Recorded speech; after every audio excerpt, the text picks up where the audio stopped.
El camino a Cristo, capítulo 3. Un poder misterioso que convence.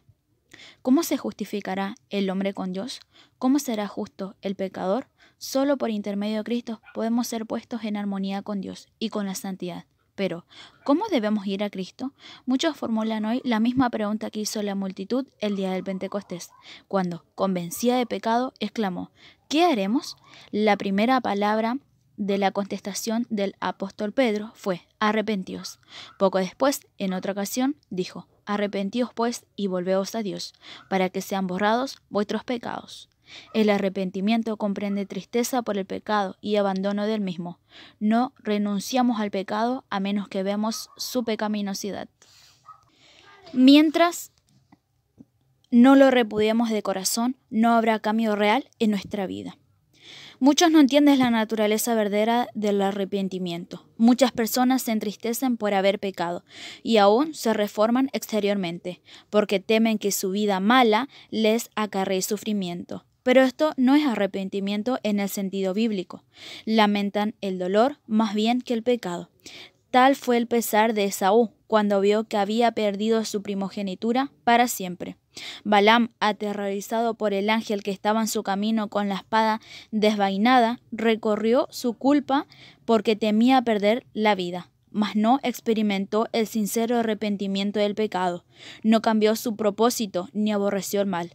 Judas Iscariote, después de traicionar a su Señor, exclamó: he pecado entregando sangre inocente. Esta confesión fue arrancada a su alma culpable por un tremendo sentimiento de condenación y una pavorosa experimentación de juicio. Las consecuencias que habría de cosechar les llenaba de terror, pero no experimentó profundo quebrantamiento de corazón ni dolor en su alma por haber traicionado al Hijo Inmaculado de Dios y negado al Santo Israel. Cuando el faraón de Egipto sufría bajo los juicios de Dios, reconocía su pecado a fin de escapar del castigo, pero volvía a desafiar al cielo, tan pronto como cesaban las plagas. Todos los mencionados lamentaban los resultados del pecado, pero no experimentaban pesar por el pecado mismo. Pero cuando el corazón cede a la influencia del Espíritu de Dios, la conciencia se vivifica y el pecador discierne algo de la profundidad y santidad de la ley sagrada de Dios, fundamento de su gobierno en los cielos y en la tierra. La luz verdadera, que alumbra a todo hombre que viene a este mundo, ilumina las cámaras secretas del alma y quedan reveladas las cosas ocultas. La convicción se posiciona de la mente y del corazón. El pecador reconoce entonces la justicia de Jehová y siente terror de aparecer en su iniquidad e impureza delante del que escudriña los corazones. Ve el amor de Dios, la belleza de su santidad y el gozo de la pureza. Ansia ser purificado y restituido a la comunión del cielo. La oración de David, después de su caída, ilustra la naturaleza del verdadero dolor por el pecado. Su arrepentimiento fue sincero y profundo. No se esforzó por atenuar su culpa, y su oración no fue inspirada por el deseo de escapar al juicio que le amenazaba. David veía la enormidad de su transgresión y la contaminación de su alma. Aborrecía su pecado. No solo pidió perdón, sino también que su corazón fue purificado. Anhelaba el gozo de su santidad y ser restituido a la armonía y comunión con Dios. Este era el lenguaje de su alma. Bienaventurado aquel cuya transgresión ha sido perdonada y cubierto su pecado. Bienaventurado el hombre a quien Jehová no atribuye la iniquidad y en cuyo espíritu no hay engaño. Apiádate de mí, oh Dios, conforme a tu misericordia, conforme a la mansedumbre de tus piedades, borras mis transgresiones. Porque yo reconozco mis transgresiones, y mi pecado está siempre delante de mí. Purifícame con hisopo y seré limpio. Lávame y quedaré más blanco que la nieve. Crea en mí, oh Dios, un corazón limpio, y renueva un espíritu recto dentro de mí. No me eches de tu presencia, y no me quites tu Santo Espíritu. Restitúyeme el gozo de tu salvación, y el Espíritu de gracia me sustente. Líbrame del delito de sangre, oh Dios, el Dios de mi salvación. Cante mi lengua tu justicia. Sentir un arrepentimiento como este es algo que supera nuestro propio poder. Se lo obtiene únicamente de Cristo, quien ascendió a lo alto y le dio dones a los hombres. Precisamente en este punto es donde muchos yerran y por ello no reciben la ayuda que Cristo quiere darles. Piensa que no pueden ir a Cristo a menos que se le arrepientan primero y que el arrepentimiento los prepare para que sus pecados les sean perdonados. Es verdad que el arrepentimiento precede al perdón de los pecados, porque es únicamente el corazón quebrantado y contrito el que siente la necesidad de un Salvador. Pero para poder ir al Señor Jesús, ¿debe el pecador esperar hasta que se haya arrepentido?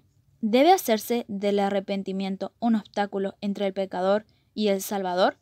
La Sagrada Escritura no enseña que el pecador deba arrepentirse antes de poder aceptar la invitación de Cristo. Venid a mí, todos los que estáis cansados y agobiados, y yo haré descanso. La virtud proviene de Cristo, es lo que nos induce a un arrepentimiento genuino. El apóstol Pedro presentó el asunto de una manera muy clara cuando dijo a los israelitas: a este Dios le ensalzó con toda su diestra para ser príncipe y salvador, a fin de dar arrepentimiento a Israel y remisión de pecados. Tan imposible es arrepentirse si el Espíritu de Cristo no despierta la conciencia como lo es obtener el perdón sin Cristo. Él es la fuente de todo buen impulso. Él es el único que puede implantar en el corazón enemistad contra el pecado.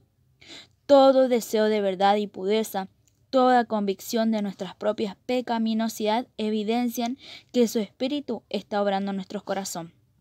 Jesús dijo: si yo fuere levantado en alto de sobre la tierra, a todos los atraeré a mí mismo.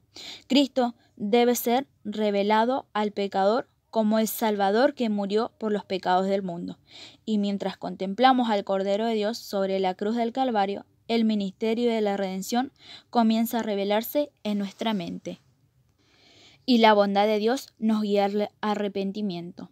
Al morir por los pecados, Cristo manifestó un amor incomprensible y a medida que el pecador lo contempla, este amor enternece el corazón, impresiona la mente e inspira contrición al alma. Es verdad que a veces los hombres se avergüenzan de sus caminos pecaminosos y abandonan algunos de sus malos hábitos antes de darse cuenta de que son atraídos a Cristo. Pero siempre que, animados de un sincero deseo de hacer el bien, hacen un esfuerzo por reformarse, es el poder de Cristo el que los está atrayendo. Una influencia de la cual no se da cuenta obra sobre su alma. Su conciencia se vivifica y su conducta externa se enmienda. Y cuando Cristo los induce a mirar su cruz y al contemplar aquella que fue transportados por sus pecados, el mandamiento se agrava en su conciencia. Les es revelada la maldad de su vida, el pecado profundamente arraigado en su alma. Comienza a entender algo de la justicia de Cristo y exclama: ¿qué es el pecador? ¿Para qué haya exigido tal sacrificio por la redención de su víctima? ¿Fueron necesarios todo este amor, todo este sufrimiento, toda esta humillación para que no pereciéramos, sino que tuviésemos vida eterna?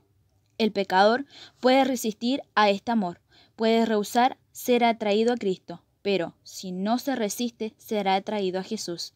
El conocimiento del plan de la salvación le guiará al pie de la cruz, arrepentido de sus pecados, los cuales causan sufrimiento del amado Hijo de Dios.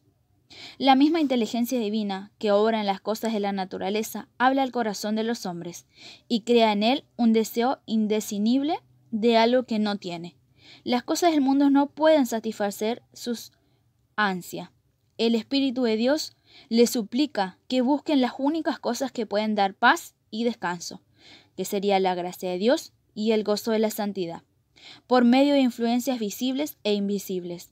Nuestro Salvador está constantemente obrando para atraer el corazón de los hombres y llevarlos de los vanos placeres del pecado a las bendiciones infinitas que puedan obtener de él.